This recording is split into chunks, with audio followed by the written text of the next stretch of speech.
Bonjour à tous, aujourd'hui on se retrouve pour découvrir le kit Mulus de Aspire, une cigarette électronique hybride entre pod et mode. Le kit Mulus est livré avec tous les accessoires nécessaires pour vous lancer, hormis la Q18650 que vous devrez acheter à part. On retrouve donc dans la boîte un kit Mulus avec une cartouche munie d'un adaptateur de coil pour résistance Nautilus et une résistance Nautilus préinstallée, une résistance Nautilus de rechange, deux résistances Tigon de 0,4 et 1,2 ohm spécialement conçues pour le kit Mulus, un câble USB-C, un manuel d'utilisation et un certificat de garantie. Avec une batterie sur accu, une puissance maximale de 80 watts et un réservoir de 4 ml, le kit Mulus de Aspire se présente comme un kit autonome et performant qui saura ravir les vapoteurs les plus exigeants tout en restant discret. Sa compatibilité avec un grand nombre de résistances et ses différents modes de vape lui permettent de répondre aux besoins de tous les vapoteurs. Très simple d'utilisation, le kit se règle facilement grâce à un petit écran et deux boutons de réglage situés sous le capot. Ces deux boutons permettent de changer de mode de vape et d'effectuer les différents réglages. Il suffit d'appuyer sur les boutons plus et moins pour changer la puissance de vape et d'appuyer simultanément sur les deux boutons pour changer de mode. Pour valider le mode de vape, appuyez simplement sur le bouton switch. Il suffit d'insérer la Q dans votre box pour que la batterie s'allume.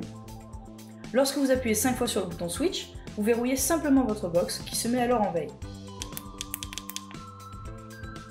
Pour l'éteindre complètement, vous devez rester appuyé sur le bouton switch après l'avoir mis en veille.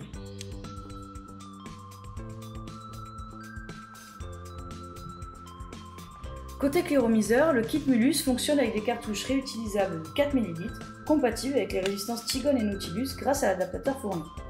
Le remplissage du réservoir s'effectue par le haut, ce qui signifie qu'il n'est pas nécessaire de le retirer pour pouvoir le remplir. Il suffit simplement de soulever l'opercule en silicone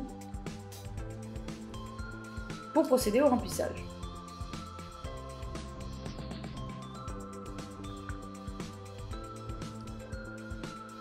Le changement de résistance est tout aussi simple. Il faut d'abord retirer le pod,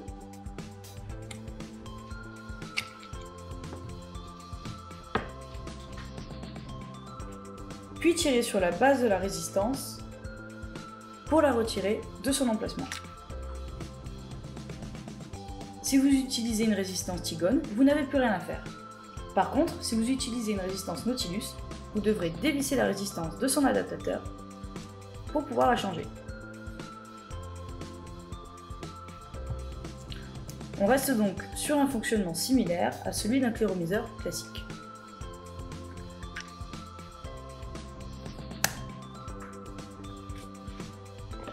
Avec son kit Mulus, Aspire continue d'innover en proposant un pod mode à la fois beau et performant qui va réconcilier les vapoteurs en quête de puissance et d'autonomie avec le format tout en un.